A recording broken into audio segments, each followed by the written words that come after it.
مسیح خداوند کے عظیم جلالی اور ببرکت نام میں آپ سبوں کی سلامتی ہو۔ آپ کا ہوسٹ پاسٹر ٹیموتھی جوزف آج کا سوال پروگرام کے ساتھ آپ کی خدمت میں حاضر ہے۔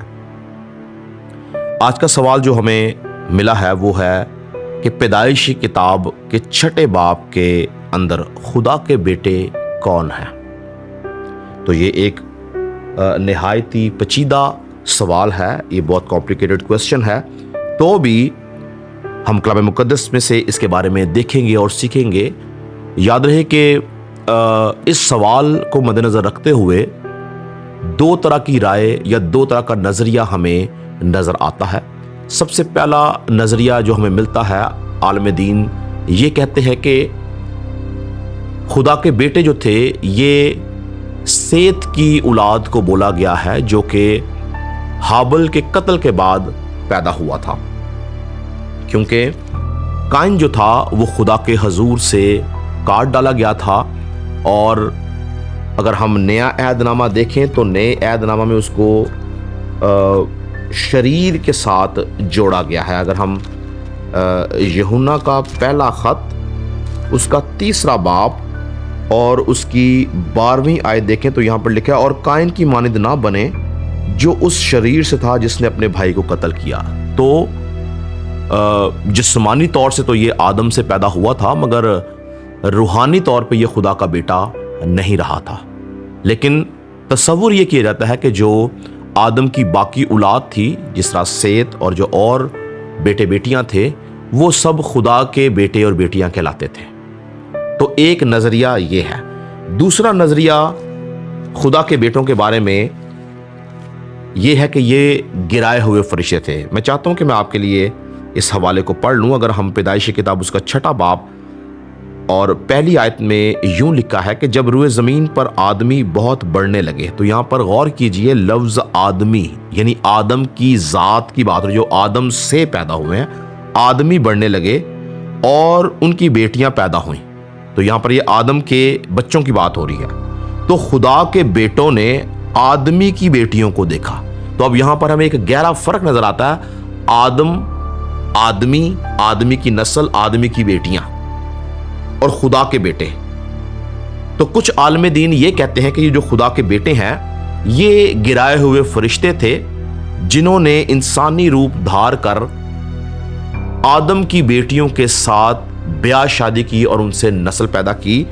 کیونکہ اگر آپ اسی کو پڑھتے جائیں تو یہاں پر 3 آیت میں لکھا ہے، تب خداوند نے کہا کہ بلکہ میں دوسری آیت سے دوبارہ پڑھوں گا، لکھا ہے، تو خدا کے بیٹوں نے آدمی کی بیٹیوں کو دیکھا کہ وہ خوبصورت ہیں، اور جن کو انہوں نے چنا ان سے بیاہ کر لیا۔ تب خداوند نے کہا کہ میری روح انسان کے ساتھ ہمیشہ مزاحمت نہ کرتی رہے گی، کیونکہ وہ بھی تو بشر ہے، تو بھی اس کی عمر 120 برس کی ہوگی۔ ان دنوں میں زمین پر جبار تھے۔ تو جبار کے لیے جو لفظ استعمال کیا گیا ہے انگلش میں وہ ہے جائنٹس، اور یہ فالن اینجلز کے بارے میں کہا جاتا ہے۔ اور اگر آپ پیدائش سے استثنا تک پڑھیں تو وہاں پر ہمیں نیفلیمز کا ذکر ملتا ہے، جو کہ جباروں کی نسل تھی، یہ گرائے ہوئے فرشتے تھے۔ لیکن ہمارا فوکس ہے کہ ان کو خدا کے بیٹے کیوں بولا گیا ہے۔ تو یاد رہے کہ بائبل مقدس جو ہے وہ بہت سے مقامات پر فرشتوں کو خدا کے بیٹے کہتی ہے۔ جیسے اگر آپ میرے ساتھ نکالیں ایوب کی کتاب اس کا پہلا باب اور اس کی اگر ہم 6 آیت دیکھیں تو یہاں پر لکھا ہے، ایک دن خدا کے بیٹے آئے کہ خداوند کے حضور حاضر ہوں، اور ان کے درمیان شیطان بھی آیا۔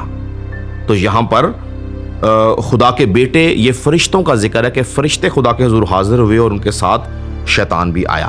اسی طرح سے اگر ہم دوسرے باب کی پہلی آیت دیکھیں تو یہاں پہ لکھا ہے، پھر ایک دن خداوند کے بیٹے آئے اور خداوند کے حضور حاضر ہوئے اور شیطان بھی ان کے درمیان آیا۔ تو یہاں پہ دوسری بار فرشتوں کو خدا کے بیٹے کہا گیا ہے۔ اسی طرح سے اگر ہم ایوب کی کتاب اس کا 38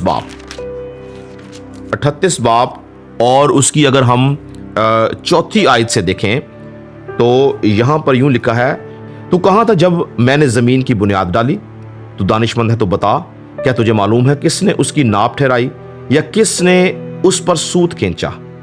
کس چیز پر اس کی بنیاد ڈالی گئی یا کس نے اس کے کونے کا پتھر بٹایا؟ جب صبح کے ستارے مل کر گاتے اور خدا کے سب بیٹے خوشی سے للکارتے تھے، تو یہاں پر ایک بار پھر خدا کے بیٹوں کا یعنی فرشتوں کا ذکر ہے، اور یہ ذکر جو ہے یہ ایوب سے گفتگو کے وقت ہو رہا ہے جب زمین کی بنیاد نہیں رکھی گئی۔ تو یہاں پر جب زمین کی بنیاد نہیں رکھی گئی تو خدا کا کلام کہتا ہے کہ جب صبح کے ستارے مل کر گاتے تھے اور خدا کے بیٹے خوشی سے للکارتے تھے، یعنی فرشتوں کی بات ہو رہی ہے۔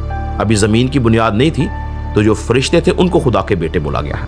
تو یاد رکھیں کہ اس بات کا، اس سوال کا کوئی حتمی جواب ہمیں کلام مقدس میں نہیں ملتا۔ اس کی دو نظریے ملتے ہیں، دو رائے ملتی ہیں، لیکن زیادہ تر عالم دین جو ہیں ان گرائے ہوئے فرشتوں کو ہی خدا کے بیٹوں سے تشبیہ دیتے ہیں۔ اس کا ایک اور بہت سٹرونگ ریفرنس ہمیں یہودا کے خط کے اندر نظر آتا ہے۔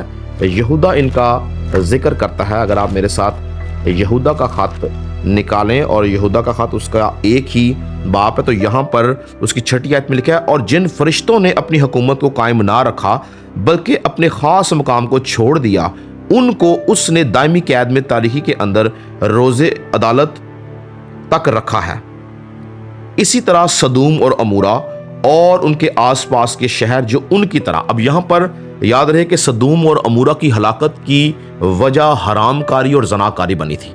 یہ فرشتے جن کا ہم ذکر کر رہے ہیں جو خدا کے بیٹے ہیں، انہوں نے بھی آدمی کی بیٹیوں سے حرام کاری اور زنا کاری کی، اس لیے یہاں پر وہ سدوم اور عمورہ کے لوگوں کو ان فرشتوں سے ریلیٹ کرتے ہیں جن کو میں نے اوپر پڑھا۔ میں دوبارہ پڑھوں گا آپ کی انڈرسٹینڈنگ کے لیے، سنیں۔ اور جن فرشتوں نے اپنی حکومت کو قائم نہ رکھا بلکہ اپنے خاص مقام کو چھوڑ دیا، ان کو اس نے دائمی قید میں تاریکی کے اندر روز عظیم کی عدالت تک رکھا ہے۔ اسی طرح اب یہاں پر وہ ریلیٹ کرتے ہیں ان فرشتوں کے ساتھ، اسی طرح سدوم اور عمورہ اور ان کے آس پاس کے شہر جو ان کی طرح، کن کی طرح؟ ان فرشتوں کی طرح حرام کاری میں پڑ گئے اور غیر جسم کی طرف راغب ہوئے، ہمیشہ کی آگ کی سزا میں گرفتار ہو کر جائے عبرت ٹھہرے ہیں۔ تو یہ ایک سٹرونگ ایویڈنس ہے جو یہ بتاتا ہے کہ گرائے ہوئے فرشتے جو تھے انہی کو خدا کے بیٹے کہا گیا ہے۔